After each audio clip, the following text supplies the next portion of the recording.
In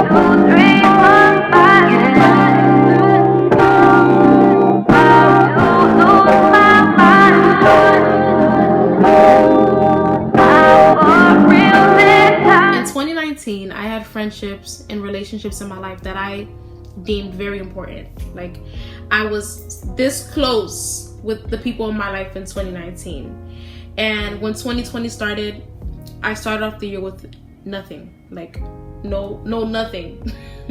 Like, all those close relationships, they were gone. And so I felt very lonely. And it's in your loneliness that you learn who you are.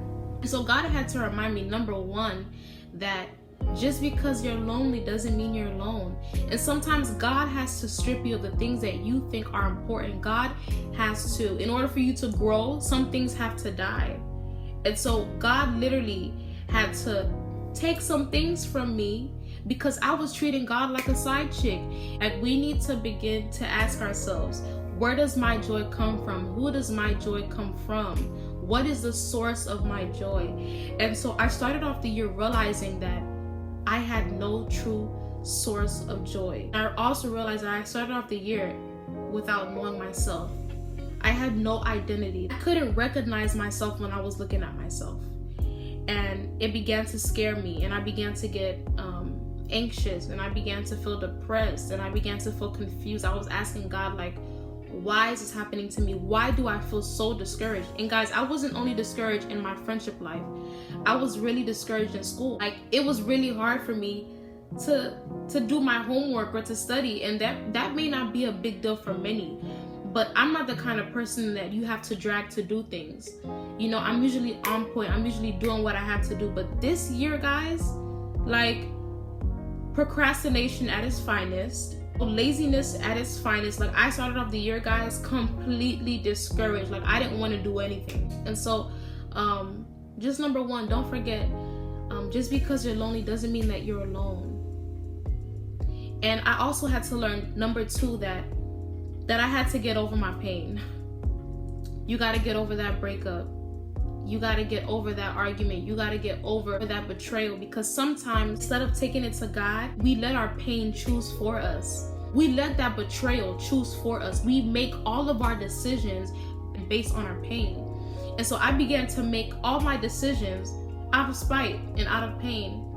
And it just brought me lower. You know what I'm saying? And it's when I ultimately had to go to God. And I know many are gonna be like, yeah, that Jesus stuff, you know, like she don't know what she's talking about. But y'all, when I tell you, I've never been so close to God in my entire life.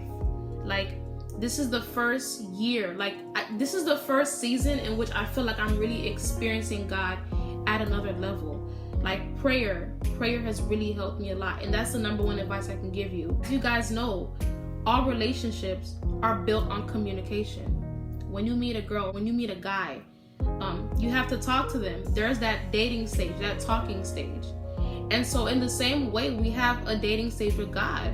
I never dated God. I never spoke to him. I never got to know God.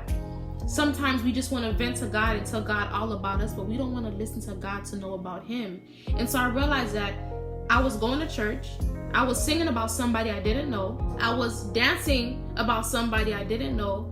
And God taking everyone from me literally forced me to learn him, because I had no one else. When I say no one else to run to, like when January started, I had nobody to run to. And so I began to pray and I began to vent. God listened to me. And I listened to him. Number two, my advice would be to do self-care. So when the year started, my low self-esteem was at an all-time high, y'all. Like, Jesus, like, guys, it was bad. It was bad. So sometimes we think that self-care is a luxury. We think that it's something that we don't have time for, or something that we can't do. But literally, y'all, like, simple stuff like doing my hair, like doing things alone was my self-care. I was so used to doing things with everybody else. I was so used to being on FaceTime while I'm doing something, or going out with someone to run errands, or whatever the case was, I was always used to doing something with someone. And so my self-care was me treating myself, going out to eat by myself, shopping by myself, doing my hair. Like, going natural gave me something to do by myself. I worked on my beauty. I worked on, different ways to look good, And so this year, like, I feel so much more enhanced in myself. So find something that you love to do and do it alone. Do it alone. Don't try to include someone in everything you do. Your self-care is you treating yourself. Number 3, in times like this, you need hope. And when I first heard the word hope, I always thought of it as something that was in my mind, something that was imaginary, And I actually learned, guys, that hope is a posture. And that is so, like, I don't know, y'all probably missed that, but hope is a posture, y'all. I started off the year with no spine.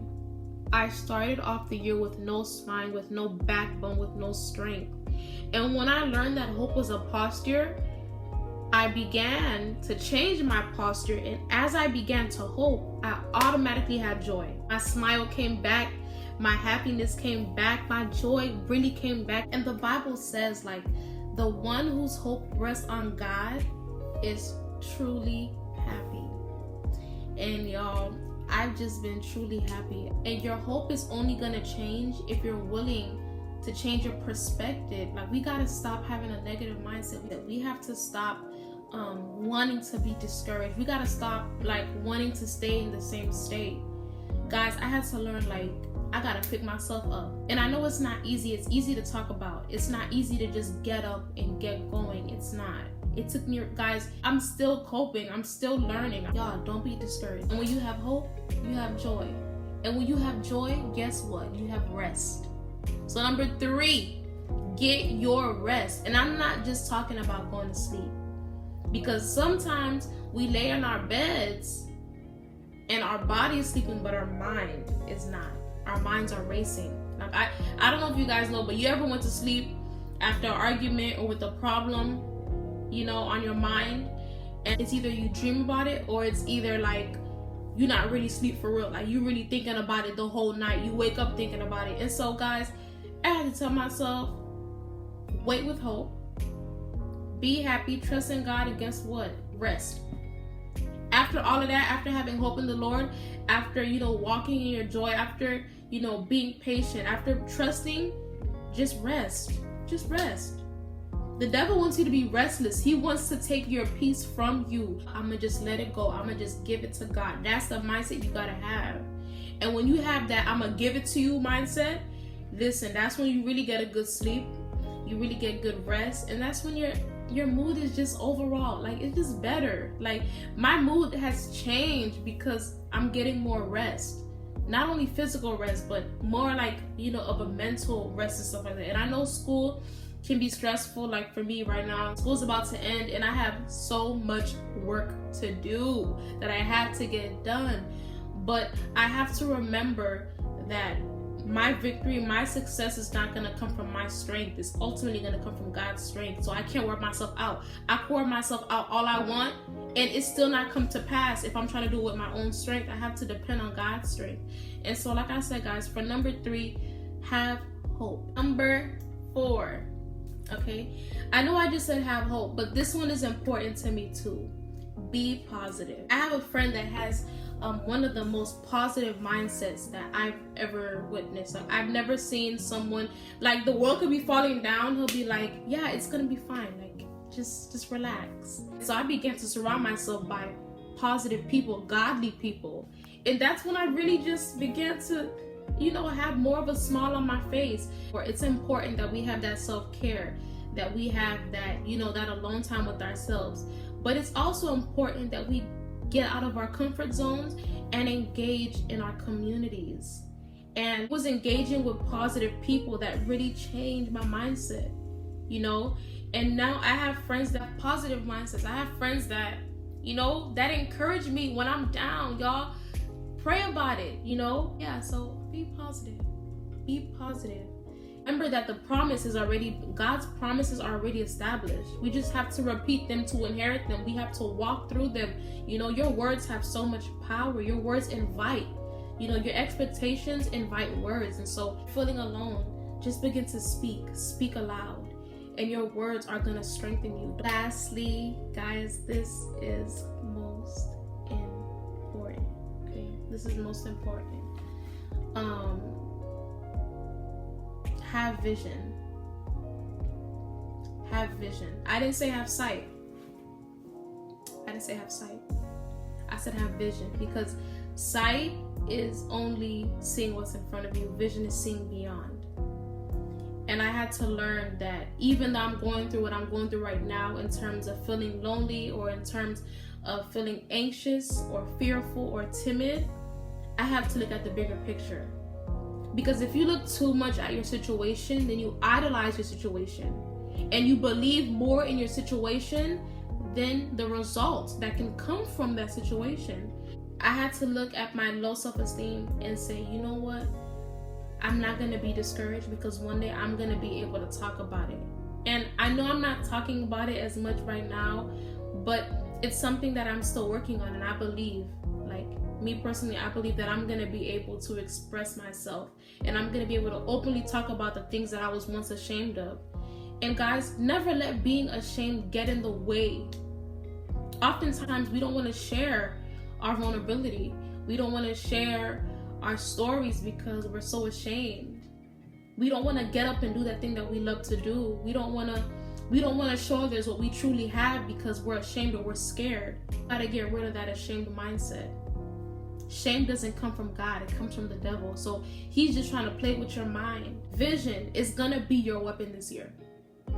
Vision is your weapon. Before the year ends, don't wait till next year to be like, yeah, I'm gonna have vision now because it's a new year, new me. No, don't do that. Have your vision now. You gotta have it. You gotta end the year with vision. If you don't end the year with vision, best believe you're not gonna be able to walk into the next season. You're gonna be stuck in a season of stagnation. And so ask God for that 2020 vision.